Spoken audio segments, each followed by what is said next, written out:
All right. Hey guys, Meghan Maydel here with Reina Pomeroy for my latest Bosses and Booze, which is titled Confidence Looks Killer on You. And we're going to talk all about how to get your confidence mojo working for you inside of your business. So we've got a chat already started on the right-hand side of the screen. I hope that's pointing, in the right direction for everyone else. Sure. That is asking where everyone's from. So feel free to pop in there and let us know where y'all from so we know that you guys are here. If you guys, just some words before we get started here. If you guys have any questions that you guys specifically want answered, be sure to pop them in underneath the video where it says questions and comments tab. As soon as you pop your question in there, I'll be able to tell it when we're answering and tell it when we stop answering the question, so that when you watch the replay, say that you don't, for some weird reason, have time to watch the entire hour again. I know, so weird, Reina. You can just click on the question. It'll pull you right to where it gets answered inside the video, and then you don't have to spend your time trying to like skim through and figure out where we answered it at. So it just helps keep everything super organized. Also, we are on Google Hangouts, so there is a 30-second lag. I haven't noticed it to be anything that's that big of a deal. Sometimes if we're having tech issues, it can be a little longer. So just know that, like, if you ask your question, give us a minute to be able to get to it or respond to your comment. But we do see them. We are getting everything. We already tested everything out before we hit live. And as we're getting started, everyone feel free to grab your cocktail if you're joining us for a little afternoon beverage. I got some wine here. I have water, and I also have a backup emergency bottle of Pinot Noir with a twisty top. Because convenience at its finest is what I'm enjoying. Absolutely.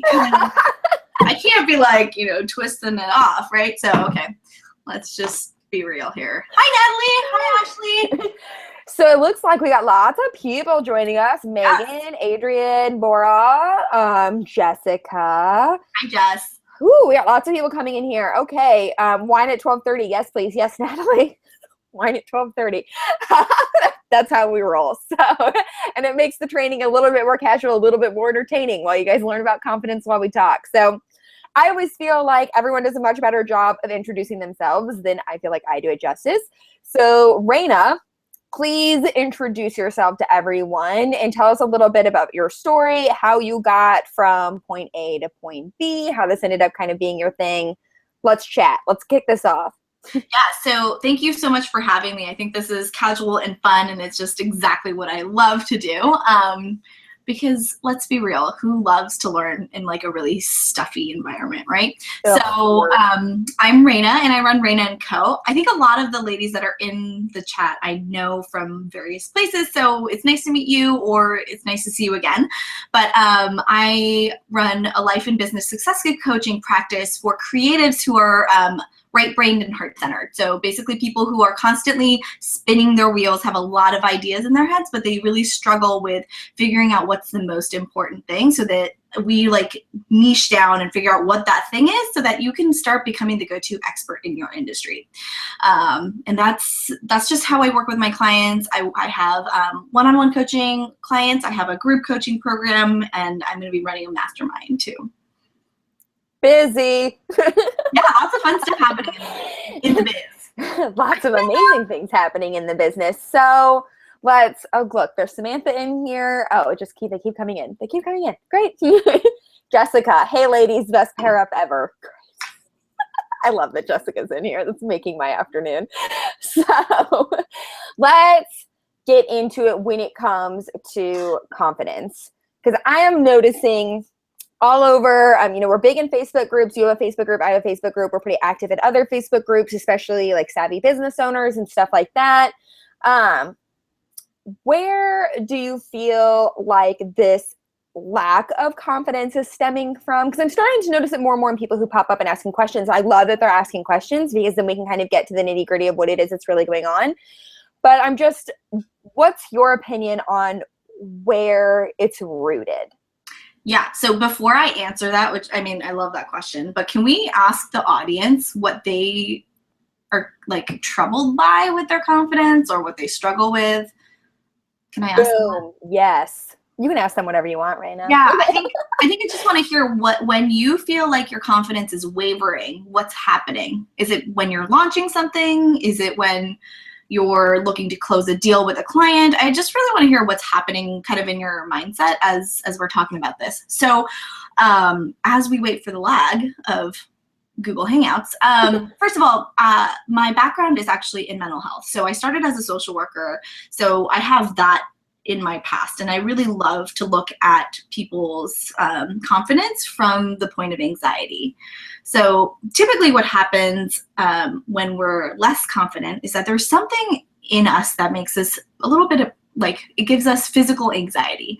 It's like that rumble in your stomach, or just like that clenching feeling. Okay, people come. Oh, they're going. Okay. Launching, when inquiries don't book. Yep. Who am I to take up someone else's, it keeps moving. Someone's time to tell them about my business. Oh, Sarah, that's good. Being an expert without a million years of experience. Ooh, that's good too. Launching for sure. All the saboteurs come out. Yes, love it. Product ideas. When I'm with one-on-one, more confident. Launch something and wait for people to respond. Oh yeah, that's a good one. Staying focused while launching when I see other people's sites and feel like I don't have the it factor. Yeah, well, none of us have the it factor when we're really launching for the first time, truly. So you're brave for launching something at all. Okay, so it comes, for me, I think somebody said the word saboteurs. And saboteurs is such a great name for whatever your fear is. So fear comes in a lot of different forms, and every single person has at least one, but it can be like a whole troop of them. When I work with my clients, I will hear something, I'll be like, oh, that's a saboteur. Let's name them. Let's name him. And it's like such a weird concept, but having your inner critics have a name, have a body, have a shape, have a color, it's kind of like it's outside of you, and it's outside of who you are. And so once you personify it, it's actually not your voice nagging, it's this other external force. So one of my clients had this dinosaur figurine called Bob, and Bob's voice was her dad, and it was like, meh, meh, meh, meh, you can't do this. And it was just really incredible to see, like, her be able to tell, oh, this is like, yeah, this is normal anxiety. I'm like kind of nervous about this launch, but that there's this like outside voice telling me, well, you can't do anything. You're not good enough. And does this make any sense? This makes a lot of sense, but like, I never would have thought of naming it. So, I mean, I guess in theory, I could tell Bob the dinosaur to shut up. Mm-hmm. Yeah, and sometimes it's easier to turn Bob away, or put like Bob in daycare, or put Bob in the trash can for a little bit. Because that means that you don't have to be with that voice for that time being. Obviously, it's going to creep back. That saboteur is going to creep back, and it's going to be part of us. But if you can notice that that voice is not you, it's whether it's ingrained from us, from a story that we've learned in our past, or it's just, you know, the stream of consciousness throughout college and like high school, and just being not good enough. Somebody's told us that we're not good enough. And so if we can, we have internalized that, and if we can switch it to, it's actually not our voice, it's not our story, we're able to make it like outside of our body, if that makes any sense. Gotcha. So it's just essentially taking all of your fears and compartmentalizing them and saying, okay, this is not a space for you right now. Adios. I love, actually, oh my God, put Bob in the trash can. I enjoyed putting Bob in the trash can. That was my favorite part.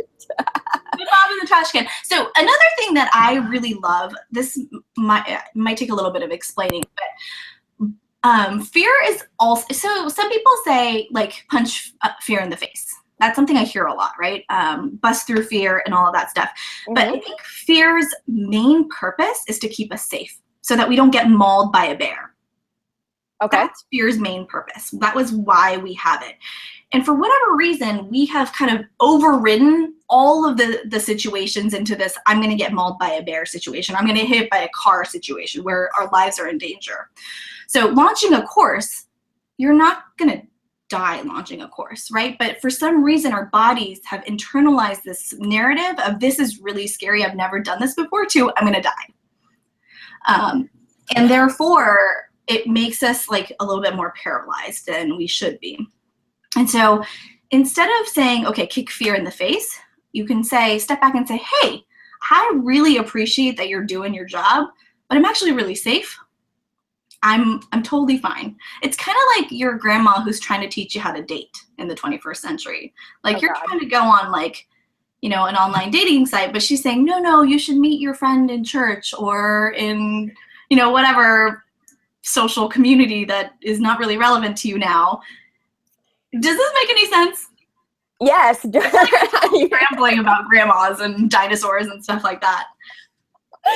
No, this is making tons of sense. So when you sit down, because I still get to points in my business where I'm like, oh, maybe I'm not feeling so hot right now. I'm not feeling so confident right now.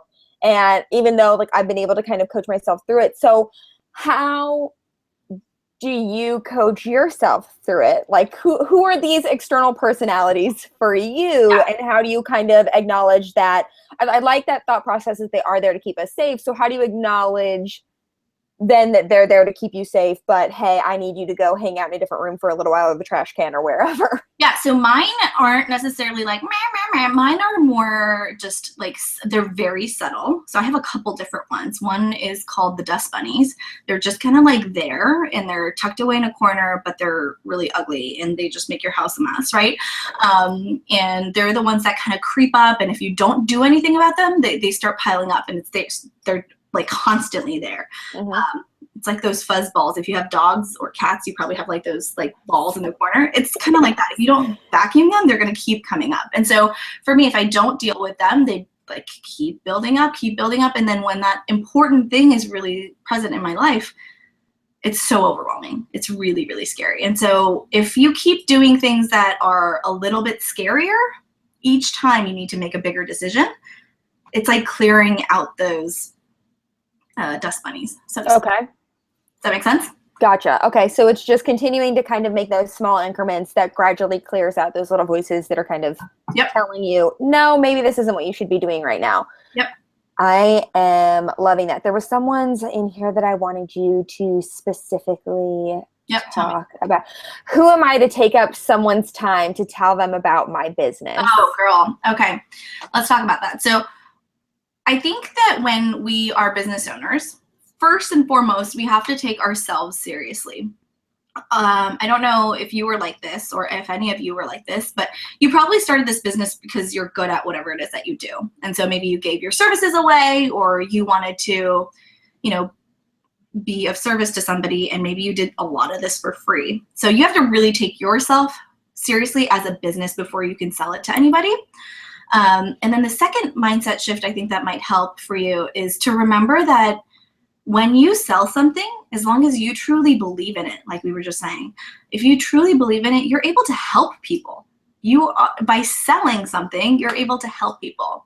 So like turn the corner from here selling to I'm actually able to help people. And I think for women, helping is a much easier place to like be able to sell from. Does that resonate?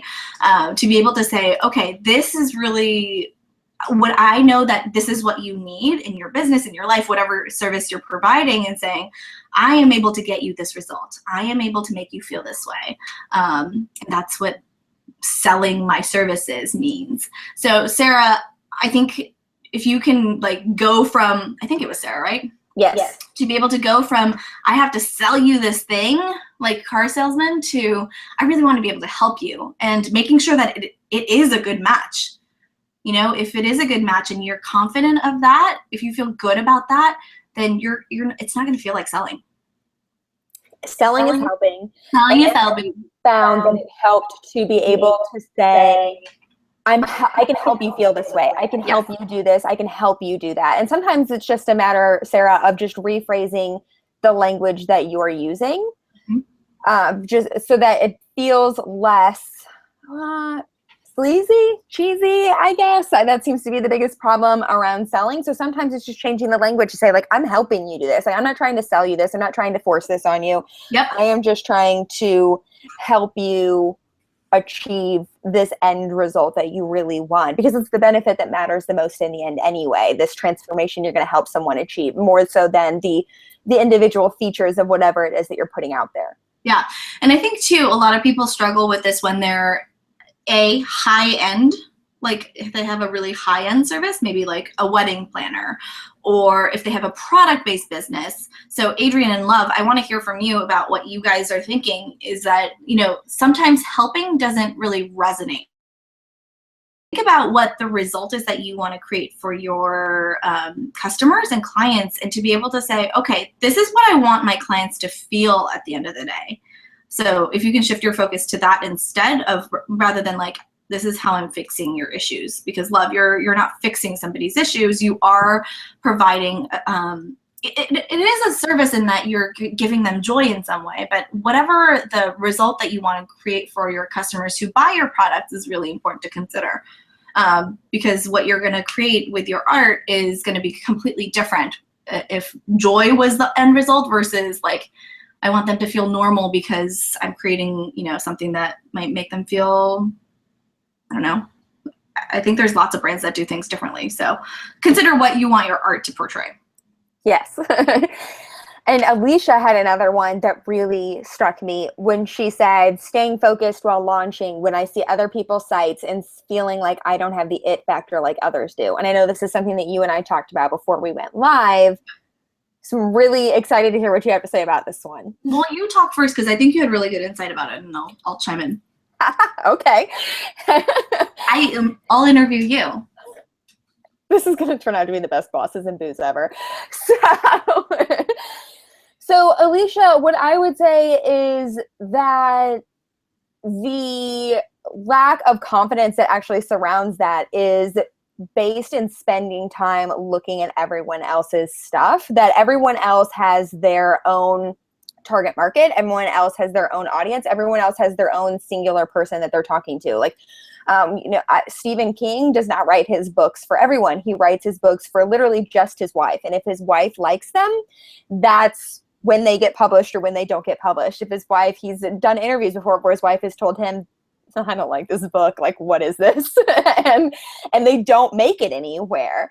And he's not spending his time looking around at other horror, suspense writers, whatever genre you would put him inside of, saying, oh, well, I feel like they did this way, so I need to incorporate this into my business. I need to do this in my business. They're really just focused on that one person and what feels good to them to be able to present to that one person. What is it that lights them up? What is it that really showcases their strengths, their zone of genius, you know, whatever it is that you want to call it. And when you're looking at other people's stuff, and I completely understand, I did this when I first started my business. This is part of the reason why I rebranded 6 times in my very first 6 months ever being in business, was because I was constantly comparing myself to other people. And this person over here has a super florally brand and I like what she has, so maybe I need a florally brand. Or this person over here has this stuff going on for them and I like that, so maybe I should have that going on. Instead of paying attention to what it is that felt best to me, fit me the best, like that slipper that fit me. And none of those were that. And I think that that's where we start to get caught up in other things. We feel like maybe someone else is constantly doing it better because we're attracted to it. But that's not saying that someone isn't going to be attracted to your stuff. You're at a different place than your ideal client is. So letting them resonate with your stuff, and it's going to be okay. And they're going to look at your stuff and say, you have the it factor. And that's the it factor they're after. Everyone needs to hear, you know, there are people out there who need to hear what it is that you have to say in just the way that you have to say it. And if you're trying to hide it behind someone else's it factor or trying to constantly compare yourself to someone else, they're never going to be able to really get that message. Amen. So I think, Megan, you do a really good job of this. If you guys have seen her branding, it's like neon and bright and shiny and loud, and she has purple hair, and, you know, she cusses on her stuff, and that's her brand. And so if she were different, we wouldn't be attracted to it because that's not who you are. Your audience likes that stuff, resonates with this stuff, and they like how you show up in the world. So be honest about how you are and how you want to show up in the world, and, you know, what side of you really want to portray to your audience. And I think that's, you know, there's a lot of this talk of tribe, like find your tribe, and that's what they're talking about. Find the people who get you, people that really resonate with it and are like, yeah, I want to be part of that, because there's nowhere else like that for me. Creating a place where they feel like they can belong and feel understood. And so I think Megan, you hit on a really good point of this comparison. Put those blinders on. And I think there's this tendency of doing market research, aka scrolling through Instagram a lot and being like, what is this person doing? What is this stalking people's websites? Yes. Yeah. And then after a while, you're like no longer really doing market research. What you're doing is giving yourself like the precursor to depression. And it's really about you setting, like training your mind to look away before it gets really bad. Training your mind to go away from what other people are doing so that you can have your own creative ideas. When you are so immersed in other people's stuff, you're not able to be creative. You're not able to have your own version of, you can't have your own philosophy about something. So go out and be creative. Go see the world. Go do things that are inspiring to you, and then go find your it factor that way. Also, I think get people excited on your behalf. Once you start growing a small following, it doesn't have to be huge. It doesn't even have to be an email list. It can just be like 4 or 5 people who are pumped for what you're doing, and get them to talk about what you're doing. I think that has been such a great support system in terms of launching something. Having those brand launch ambassadors has been such a blessing for us. So when I launched my website last August, yeah, it hasn't even been a year yet. Holy cow. I was going to say, wow, we're not even at a year. I thought it was a year. Okay. Yeah, so in August, we launched our website, and we were like, what are we going to do? There were like 4 of us who paired up together. We found launch ambassadors, and they helped us spread the word. So it was like, 4 of us times 4 people for each person. So like 16 people shouting out what we were doing. And it was really cool to see that. Same with when we launched the podcast as well. People were pumped for our podcast and were like really excited to be launch ambassadors for us. And we reward them accordingly, and find out what it is, what that is for you. But I think when you have more people in your corner, you feel a little less alone and a little bit more confident. And just start building those relationships. I found that to be something that's really boosted my own confidence too, Alicia, in putting myself out there unapologetically. Finally, it just got to the point that, I realized it when I was spending, I kid you not, 4 hours of my day trying to figure out what this flowery brand persona was going to put on Instagram. And I hate Instagram anyway. I'm not an Instagram person. That I was like, this isn't working. This isn't working. Mm-hmm. I have no idea what this person would be putting on Instagram. Frankly, I don't care what this person would be putting on Instagram. Yep. And this is stressing me out. Yeah. And once I started okay, this isn't my it thing.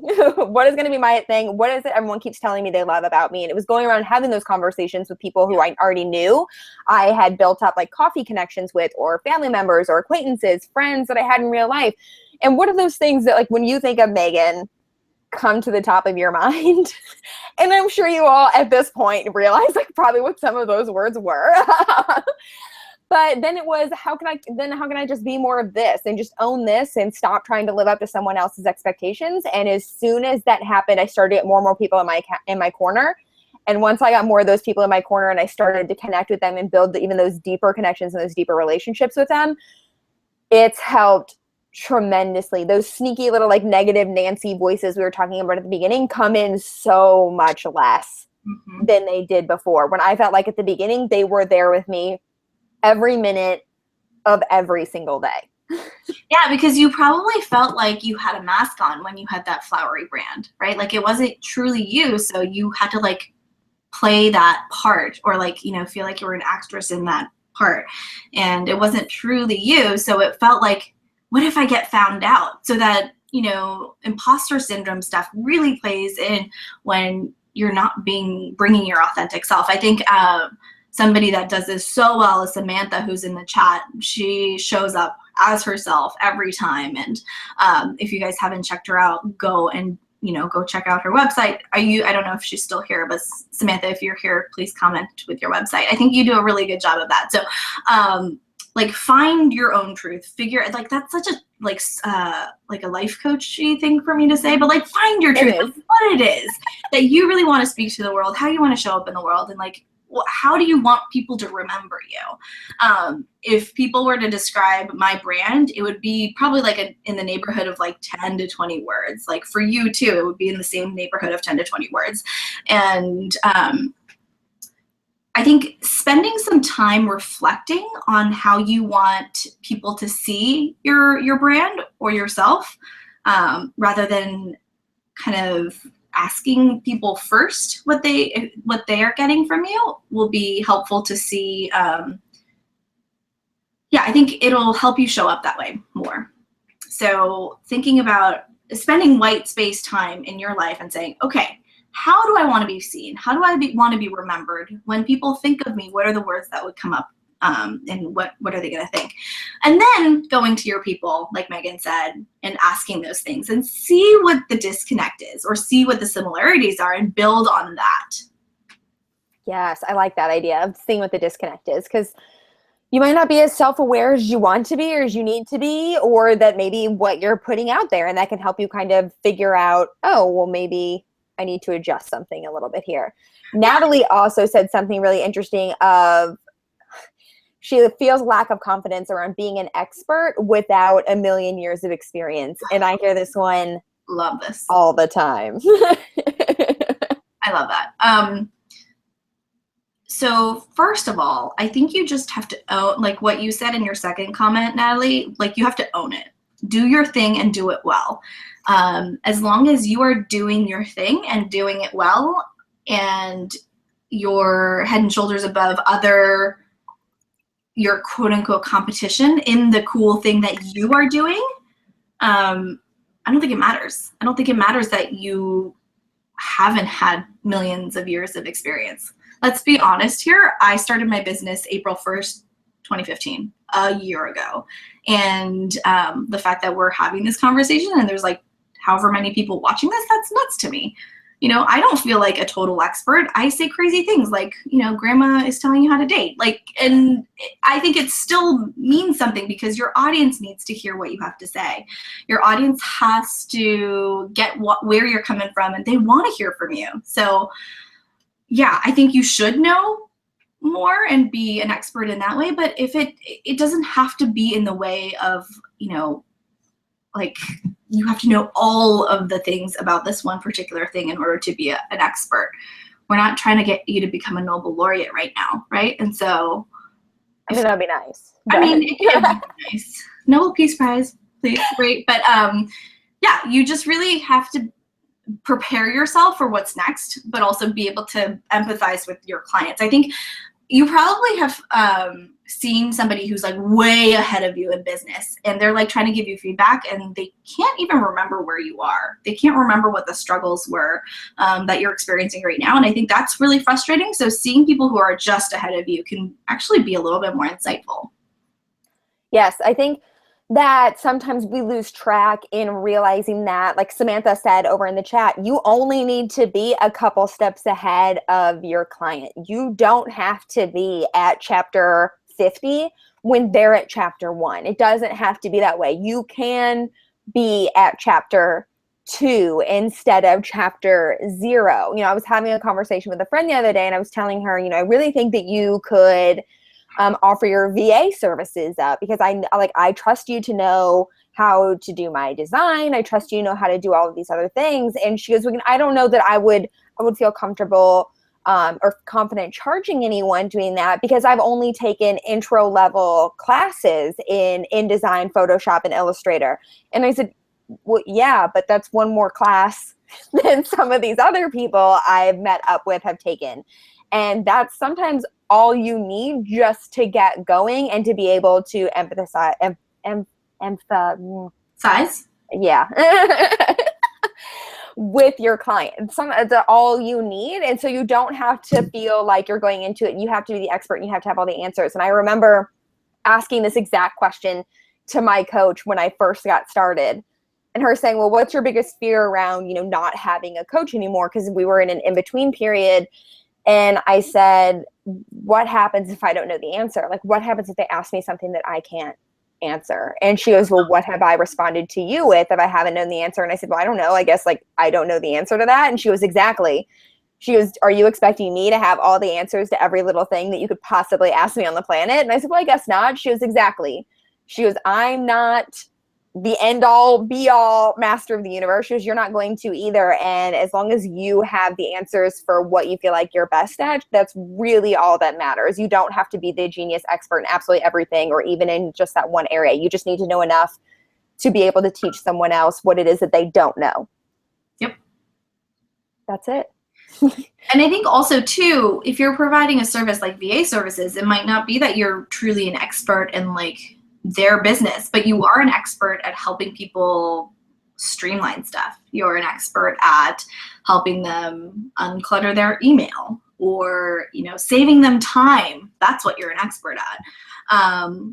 So think about what the end product is, that solution that you're really giving to them, and be an expert on that.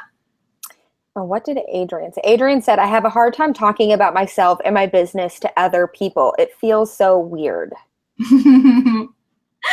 Talk to me about that, Megan. Let's hear more about that, Adrian. No, I think it happens all the time that people don't, especially I know Adrian because she is a wedding planner, and there are a lot of wedding planners in the DC area. And so it's hard to feel like you have, I don't know, a differentiator, especially if you haven't like been published a ton, or you're not well known by, you know, other entities that can like boost you up. But I think what you can do is first of all, I think you should have a really solid rock star statement, about which I have written a podcast episode. I've written a blog post for tomorrow, which you should read. I'm really pumped about that. So it's really about like finding your ideal client and how you can articulate exactly what it is that you do, so you don't feel awkward, you don't feel weird. And it's like that elevator pitch thing that everyone talks about, but there's like an actual formula to it. So that's my one thing that I really want you to take away. But also that when you know what your exact value proposition is, what people should come to you for, that's the thing about doing your thing and doing it well. When you know what your sweet spot is in the industry, it's so much easier to sell because you know exactly what it is that you do. I don't take clients who are, you know, so far into their businesses or don't even have a business started. I have a very sweet spot of, I help creatives, I help people who are right-brained and heart-centered, and they fall into this neat category of, this is who I help. And so figure out who it is that you help, and what kind of stuff do they want? Do they want a wedding at this venue? Do they want, I don't know, this kind of wedding planner? So figure out what it is that they're looking for, and then tailor your services around that. Yes, and don't get too caught up in having to have it right away. I think that's a lot of stress that we get put on us, again, from the comparison game and seeing all these other people post inside these Facebook groups. You know, anytime those threads pop up that are like, what's your rockstar statement? What do you do? How do you help in 5 words or less? Like, I see those happening a lot, that then people start to feel like, oh, I can't do that. Yeah. I can't do that, so I must not be as good as everyone else, or there's something wrong with my business because I can't do that in 5 words, or I can't make it sound as good as this person's, or as witty as this person's, or as anything as this person's. Sometimes it takes a little while to discover what that really is for you, and sometimes it takes being in the game for a little bit to really narrow in on what that is for you. That's how it happened for me, that it wasn't something I knew right off the bat, even though I had helped bigger companies figure out their brand stories and their branding and how the whole package tied itself together. It was something that I can't tell you, but it was super, I was resistant to it. It was, I know that, but like, for some reason, I'm going to be the one person that does it differently. Like, I'm going to be the one person that figures it out this other way. Mm-hmm. And it took being in it a little while to realize, oh, well, this is how other people are doing it. This is what I'm hearing as feedback from these people. That's what I'm hearing from feedback from people who are working with me. There it is. Got it. And how do I be more of it? Yeah. So I think it's partially that you want it to be like, you know, especially if you're starting out, you just don't know, just try things out and figure out what you like. First of all, like, you don't want to be fully branded and be like, actually, I don't like those people at all. Right? First of all, if you thought you wanted to do the Ritz-Carlton weddings and actually you wanted to do barn weddings instead, that's kind of a different audience. And so don't like fully brand yourself, or if you have already, figure out what it is that you love about those weddings or what you love about other things, and then find that sweet spot for yourself. So it's okay to make mistakes. I think that's, and mistakes isn't like, oh, it's a failure, but really just like learning moments. This is what I liked about this, what I don't like about this. This went well, this didn't go well. I think that can help when it comes to confidence too, and really, shining as the boss in your own business, is eliminating the word failure from your vocabulary. And that's something that took me a long time to kind of figure out at the beginning of my business, was I felt like, I remember telling my husband whenever I was changing the name of a business that I had before this one, if you've listened to the podcast, I've owned lots of businesses in my lifetime, that like I felt like it was a failure because I went the wrong route with a name. And the way that name was taking me is in the wrong direction. And like, I remember sitting at dinner and being like, I feel like I failed at this. And like, I don't like this feeling. And looking back now, hindsight's always 20/20. That wasn't a failure. It was a learning moment. And so I think that can really help boost your confidence when you're sitting there. I know it sucks in the moment, feeling like this is something that didn't work out and it's a failure and I'm a failure and this is the worst thing that's ever going to happen. But it's not. All it is a learning moment, an opportunity for you to take what it is that you got out of that moment, fix it, tweak it, do something different with it, and turn it into something different that will lead you onto that path or that definition of success that you determined for yourself beforehand. Mm-hmm. Yep. Do you use the word failure, Reina? I do. I because I've had a lot of flops, but I think they're not failures in that I'm out of business. It's not like an end all be all. It's a learning moment. And if you can reframe it that way and you're still, alive and kicking and your business is still running, then it's not a failure. You just kind of tripped. Like falling down some steps and being able to get up and be like, I'm still alive, guys. That sucked. I got it. I'm good. So funny story, when I was 15, there's stairs that go up to the Louvre. Inside, before you go to the Mona Lisa, I fell down those stairs, like all of them, rolled down them. And I was like, yo, it's okay. Everything's fine. That's kind of how failure is though, right? Like it really sucks and it's humiliating, especially if people are watching, especially in the middle of the Louvre. But if you can get up and with only a couple skin knees, then you're probably doing all right. I'm curious, when do you feel like you have had what was your least confident moment inside of your business, and how were you able to get yourself through it?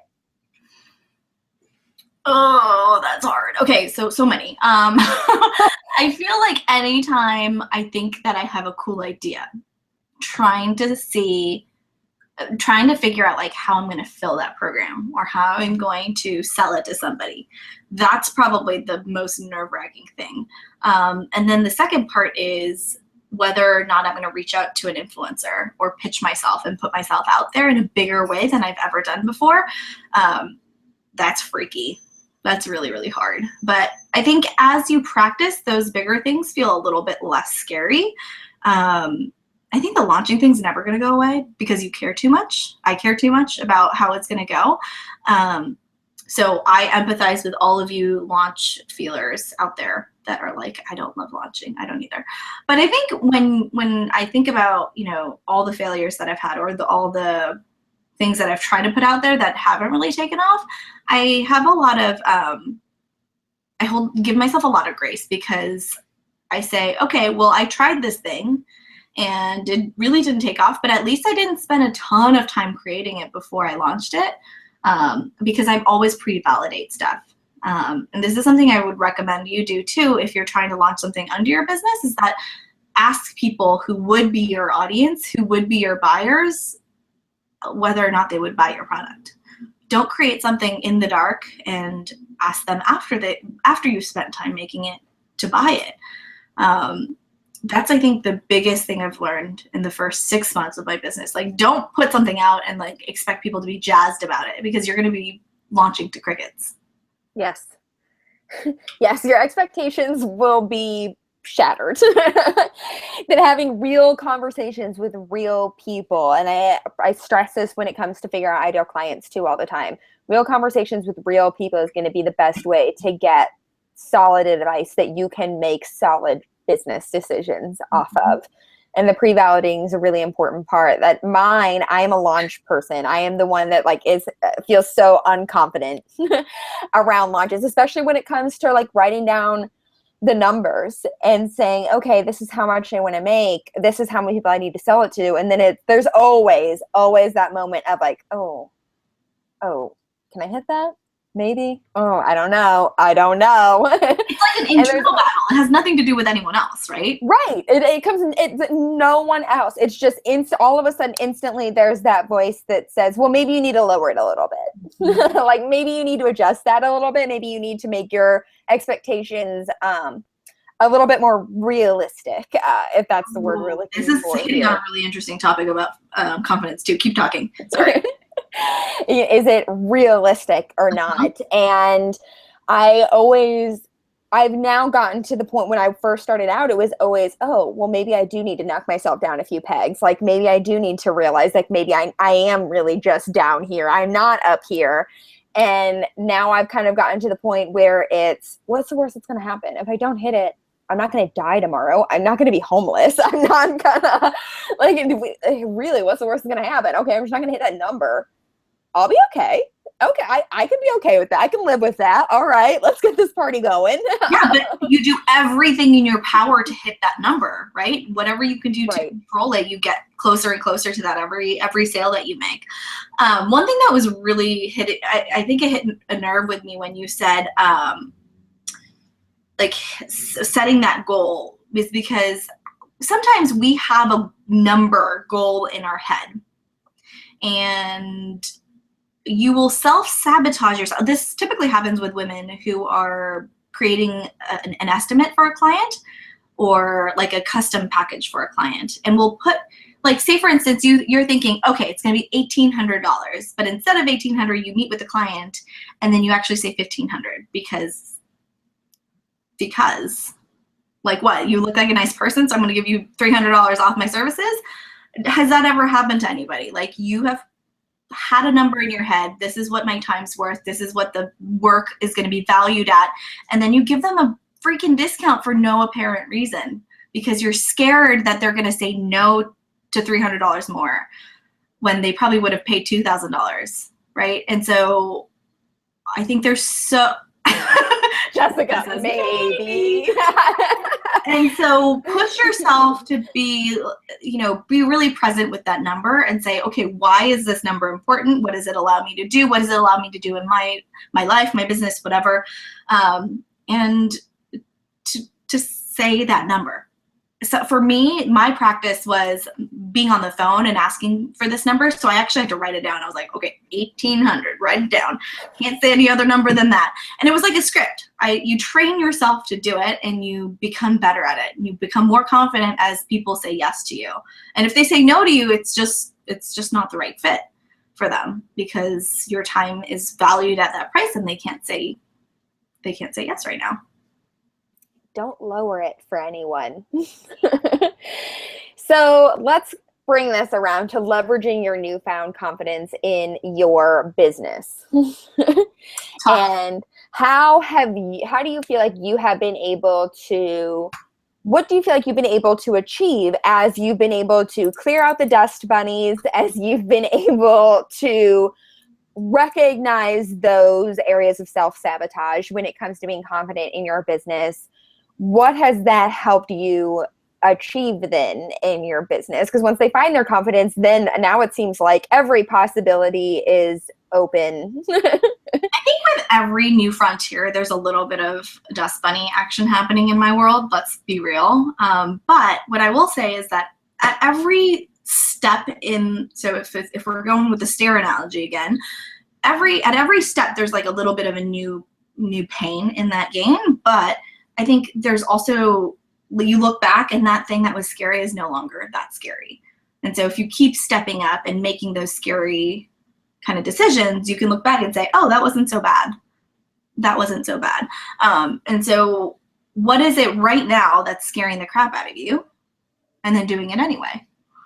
And then doing the next thing that's really kind of scary, and then doing it anyway. Sometimes it's just about sending an email to an influencer and being like, hey, I like you. I think you're cool. Can we collaborate in some way, shape, or form? And I see these emails coming from girls who have watched me grow in my business and admire me for whatever reason, and I'm so humbled by it. And they later on tell me that they were nervous about emailing me, and I'm like, I'm so glad that you emailed me, because I don't see myself that way. I hope that, you know, you feel good enough to be able to speak up and to show up as whatever you're bringing to the table, as long as you're not asking for something of me, just to build a relationship with something. I think that's so, like what you were talking about, the coffee chats, right? Doing that with people who you admire, people who you want to get to know. And I don't remember your original question. I think it's just like about like up-leveling at every step. And doing things that are scary and do them anyway. Like funny story that people probably would not expect. In fact, some people who do know the story told me they did not expect this from me, was that the blog post that I had go live yesterday that featured the Periscope tips, and you were in it, Reina, for your top Periscope tip, was I asked Kathleen Shannon from Being Boss for a tip in it. I was terrified to send that email to Kathleen Shannon. Like, I probably sat on it for half an hour of checking Facebook, getting up and walking around my living room, getting something to eat, coming back upstairs, looking at my computer. Nope, maybe I'll do something else instead, before I actually sent out that email to her and to Zach Spuckler. I was pretty nervous to send the one to Zach Spuckler too. And it was like, I had to laugh at myself, because she was the very first response I got back within a matter of minutes.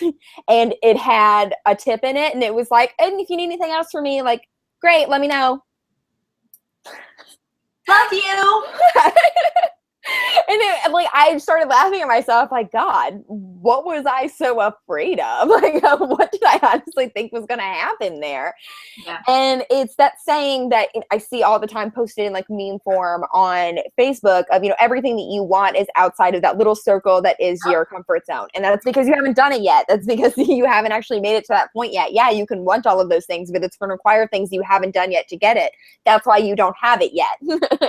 So you're going to have to take those little tiny baby steps. And I don't feel like I moved the earth by sending out this email and getting a yes, but it was a little step that was like, oh, who else can I email? Like, that was instantly the thought that went through my head, was, who else can I contact about this? Like, there's nobody else that I think is going to be too big. And if they don't respond, they don't respond. I'll live to see another day.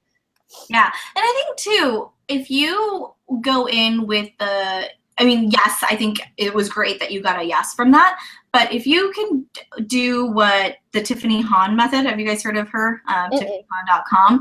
She, I think it's called the 100 No's. So she goes in to do something to get the no. You're expecting people to say no. And then when you get the yes, you're like, heck yeah, I did something where I got the yes.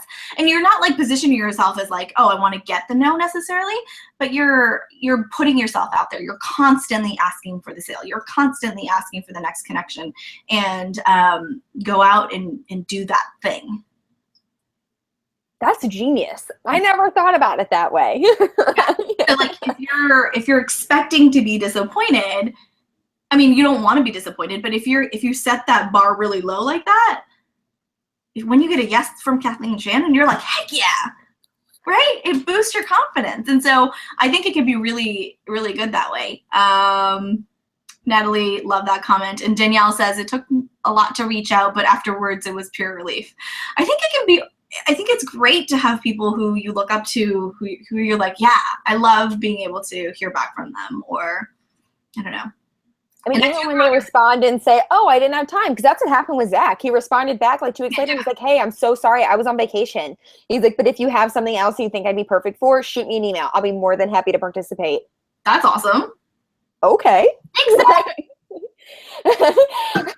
Great. How can I get you on something tomorrow? It's your first thought. I never thought of flipping it on a head and looking to get a no, because that's always been what my dad has said. He's like, I'll tell him, oh, you know, I hope we get such and such. Like, it'll be, you know, the dishwasher shows up and he's like, no, I'm setting my expectations way down here, so I'm not disappointed. I am fully expecting that dishwasher to show up with the problem. He goes, and when it just works, I'm going to be amazed. So here is, I'm just going to link her website right here. But she also has a podcast. Oh, gonna have to add it to my podcast addiction. Oops, I think it's called Raise Your Hand and Say Yes.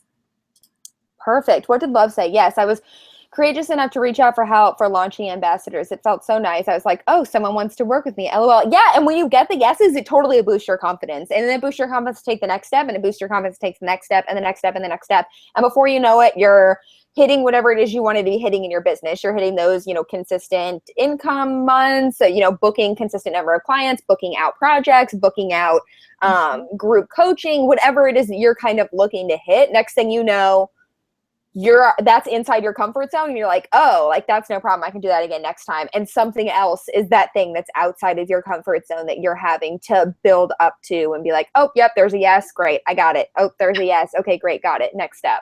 Just don't fall down them like Reina. Yeah, don't fall down. Especially back in the day, like in middle school, when I was in middle school, platforms were like a thing. Oh my God. It was a mess. It was not cute. They were bright blue. And I think of course they were. It was like Spice Girls on not good. Anyway, so Meghan, I have a question for you. So when you started live streaming, when you started doing Facebook Live, doing Periscope, doing your podcast even, were there any fear monsters that came up for you? Oh man. I am so glad that Periscope a year ago deleted after 24 hours. Like, those are not still around somewhere. That I was working with a coach at that point in time, and she kept telling me, she's like, Meghan, I want you to get on the forefront of this. Like, you are perfect for video. You have to be doing this. Like, you're missing out. And I would get on there. There's one that I think lasted 2 seconds. Where, like, I started choking at the beginning of it. So all it is like me hacking, and you're like, no. Like, I sound like I'm dying and turning it off. And then I didn't get back on like a few seconds later to clarify. I was like, nope, that was a sign. And then there are other ones where I talk fast anyway, but imagine how fast I talk times 100.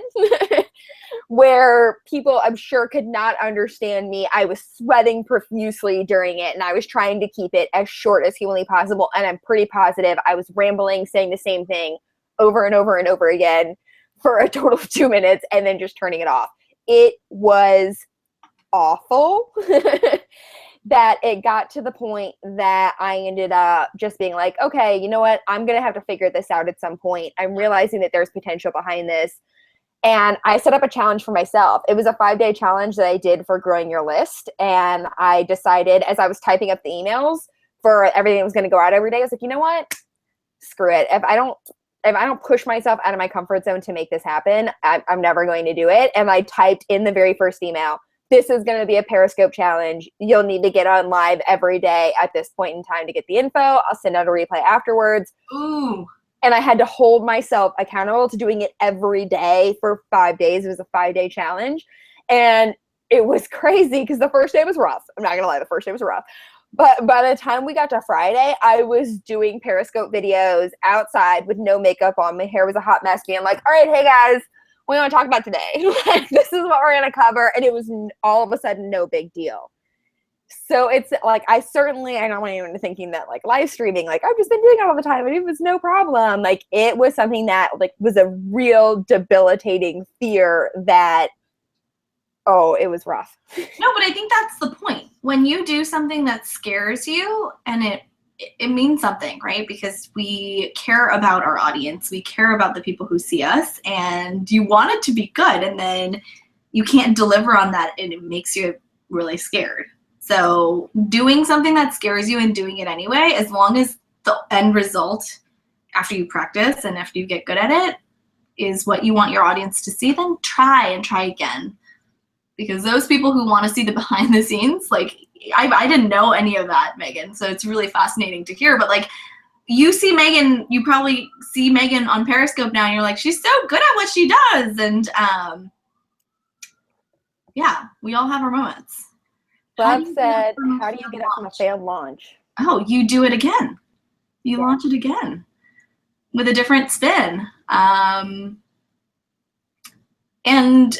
I think shifting your focus from what did fail look like, did it mean that I got 0 sales, or did it mean that no one was paying attention?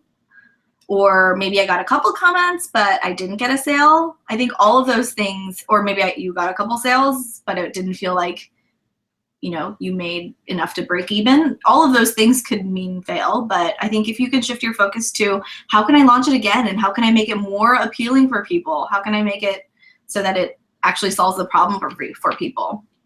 Yeah, I think, love, definitely taking a look at what it is, like Reina said, what failure means to you, like what in your mind is making you say that this was a failed launch, and having conversations with those people that you are marketing it to, and just saying, I mean, there's no one saying that you can't ask them, why didn't you buy? Or what would have prompted you to buy this go around, and having those honest conversations with people and just seeing what it is that you can tweak for the next go around. Okay, well, maybe one point wasn't clear enough for them, or it created confusion, and confused buyers never say yes. Or if they end up still going through all of your content and it's still having, 8,000 questions, it's likely not going to happen. But then at least you know that those are the things that need to be addressed for the next go around. It's very, very rare that you came up with something that was like nobody ever would want it. It's usually just finding a way, like a different way to spin it, so that someone instantly recognizes how it's going to help them and why it is that they have to have it.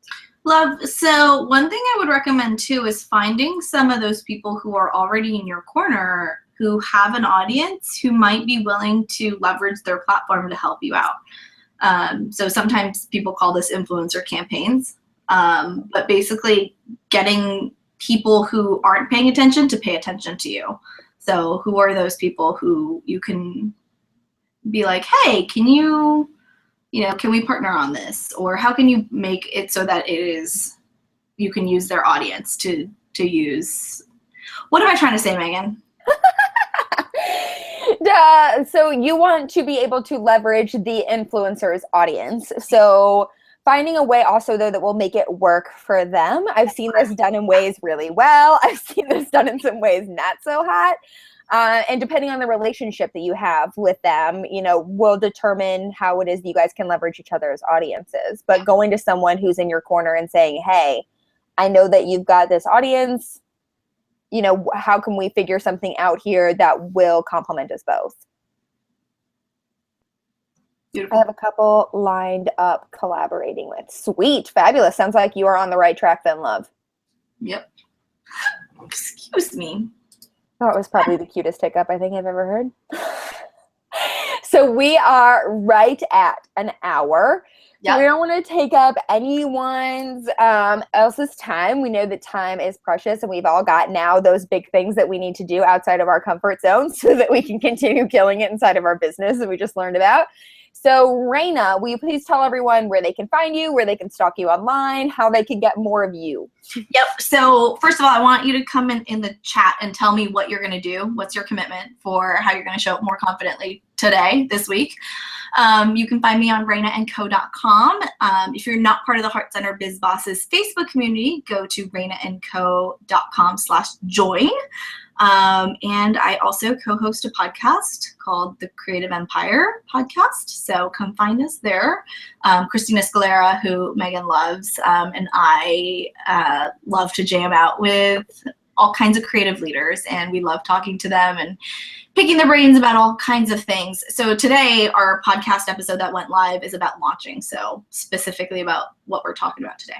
So I haven't been able to creep on that one yet. I have been thinking today, where can I take a drive to so that I can listen to this episode? Because I'm not someone who can listen to podcasts like while I'm working. Yep. If I have them on in the background, I tune them out. So it's easiest for me to figure out, okay, I'm going to drive there today. That's a 30-minute drive there, 30-minute drive back. Okay, so I'll be able to get that episode in. All right, great.